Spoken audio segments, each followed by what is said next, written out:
আজকে আসসালামু আলাইকুম। আজকে রোদের তাপমাত্রা বহুত ঢাকার এদিকে, মানে প্রচুর গরম। মানে এইরকম গরম দিছে, মানে আগের যে একটা গরমের তাপমাত্রা গেছিল এরকম গরম। হ্যাঁ, তো অসম্ভব এটা। কয়েকদিন আগে যে গরমের একটা হাওয়া এও গেছিল, এই গরমের মতো আজকেও এরকম একটা তাপমাত্রা। দেখতে পাচ্ছেন রোদের তাপের অবস্থা কি,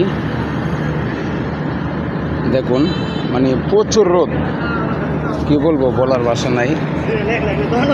ঠিক আছে, তো এটা বাকিটা তো উপর আল্লাহর ইচ্ছা।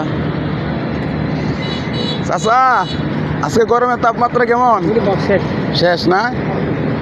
দেখছেন মুরব্বী করছে শেষ।